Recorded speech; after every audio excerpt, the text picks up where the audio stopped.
오늘 본문은 유다와 다말의 불미스러운 근친 상관의 결과 다말이 잉태하여 쌍둥이 형제 베레스와 세라를 출산하는 내용입니다. 여기서 베레스는 예수 그리스도의 직계 조상이 되는 인물로서 결국 본문은 택한 백성의 실패와 타락에도 불구하고 은혜와 역사를 이끌어 가시는 하나님의 초월적 의지와 계획을 잘 드러내고 있다고 볼 수 있습니다.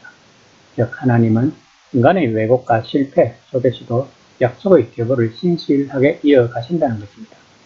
또한 본문에서는 유다가 그가 나보다 옳도다는 정죄에서 회개로 전환을 보여주는 결정적 신학적 포인트도 보여주고 있습니다. 즉 다말의 행위는 단순 침략이 아니라 가문 보존을 위한 권리 호소이자 구조적 약자 보호의 문제를 잘 보여주고 있다는 것입니다. 이러한 다말이 메시아의 족보에 포함됨으로써 구속사의 일부로 편입되는 영광을 얻게 된 것입니다. 그러므로 본문은 단순히 개인의 비극이 아니라 하나님의 구속 계획이 어떻게 이루어지는지를 보여주는 것입니다.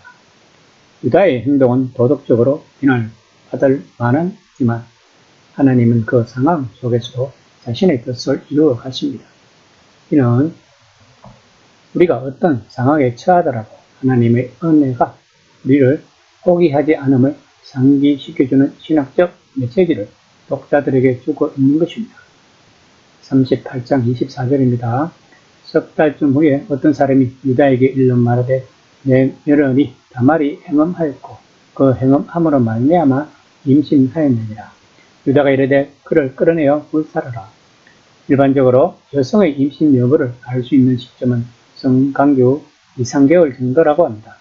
잃어볼 때 석 달쯤 후에란 말은 임신이 확정된 때를 말하는 것입니다. 이는 가부인 다말의 임신은 그녀가 다른 남자와 성관계를 했다는 명백한 증거이기 때문에 본문에서 다말이 행음했다고 유다에게 전해진 것입니다.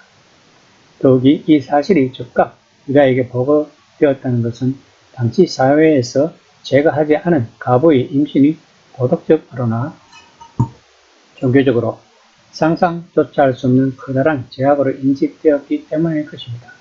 이에 유다는 그를 끌어내어 불사르라고 명령합니다. 이를 직역하면 너희들은 그녀를 끌어내어라. 그리고 그녀는 불태워질 것이다 라고 합니다. 즉 유다는 한 사람이 아니라 여러 사람에게 다말을 처형할 것을 명령하였던 것입니다.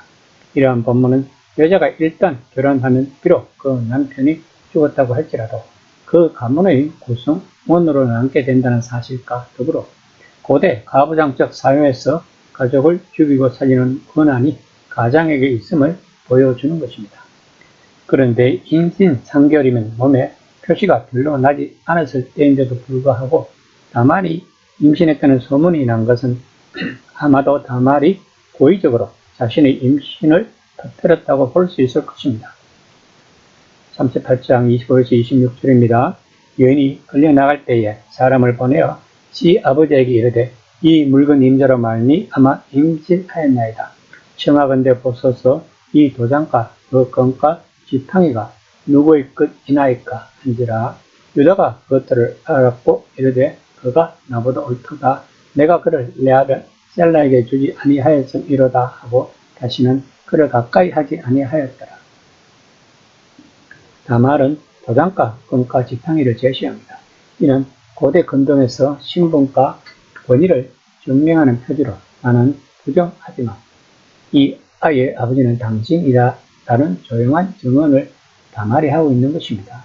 이에 유다는 다말을 정죄하던 자리에서 자신을 정죄하며 그가 나보다 옳도다 라고 고백합니다. 유다가 말하는 옳도다, 즉 의, 자백하는 도덕적 완벽함이 아니라 약속을 향한 상대적 정당성입니다. 즉 유다는 셀라를 주지 않아 가게 보존 책임을 져버렸고 다말은 그 약속을 지키려 했다는 것입니다. 다시 말하면 유다는 하나 남은 셋째 아들 셀라의 생명을 보존하겠다는 생각으로 일방적으로 약속을 무시해버린 자신의 행위와 또 창녀와 동침한 잘못에 대해 공동체 앞에서 솔직히 고백하고 있으며 다말이 취한 행동이 욕심에 의해서 이루어진 것이 아니라 우선을 얻고자 하는 갈망에 의해서 행해진 것임을 인정하고 다말의 을을 상대적으로 높여주고 있는 것입니다. 또한 본문에서 다시는 그를 가까이 하지 아니하였더라를 직역하면 그리고 그는 다시 그녀를 알기를 더하지 않았더라 라고 합니다. 여기서 알기를 해당하는 아다는 알다, 분별하다라는 뜻이지만 남녀 관계에 사용될 때는 동침하다, 성관계를 갖다라는 뜻으로 쓰인다고 합니다. 따라서 본문은 유다가 두 번 다시는 며느리 다말과 육체적 결합을 하지 않았다는 뜻입니다.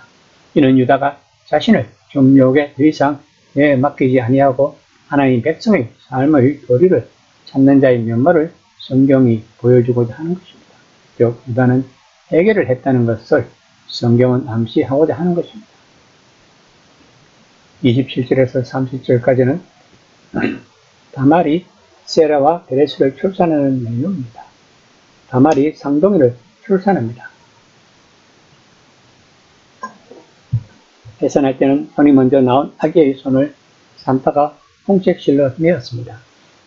그러나 손이 다시 들어가고 다른 형제, 즉 베레스가 태어나고 홍책실을 묶인 세라는 뒤에 태어납니다.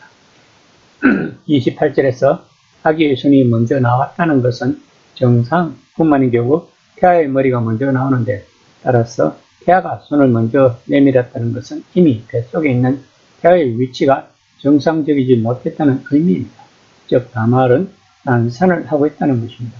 한편 장자를 구분짓기 위하여 손목에 홍색실을 감아 표시한 것은 당시 근동사회에서 장자의 역할과 권한이 다른 형제와 상대적으로 우월했기 때문이며 따라서 산파는 장자를 구분하여야 할 책임이 있었다고 합니다. 그러므로 본문에서의 산파는 자기 책임을 다하고 있는 충실한 산파인 것입니다. 그 산파가 홍색실을 맨 아이가 도로 들어가고 그 뒤에 있던 아이가 먼저 출생하니 내가 어찌하여 터뜨리고 나오느냐 하면서 아이를 베레스라 불렀습니다. 산파의 말은 직역하면 왜 내가 뚫고 나오느냐 내 위에 터짐이 있느니라 라고 합니다. 즉 이는 홍색실을 낸 자를 밀치고 앞서 출생함으로써 그 몸이 찢겨진 것을 두고 표현한 것이기도 합니다. 그러므로 베레스란 이름의 뜻은 터짐 또는 파열이란 의미를 가진 말로 그가 자기 어머니 다말의 헤엄부를 터뜨리며 그 틈으로 출생했기 때문에 붙여진 이름입니다. 뒤에 나온 세라의 이름의 뜻은 떠오른 평화라는 뜻으로 후에 세라 가문의 조상이 되었습니다. 그는 후일 가나안 정복 전쟁에서 이스라엘 백성에게 큰 괴로움을 가져다 준 아간의 조상이기도 합니다.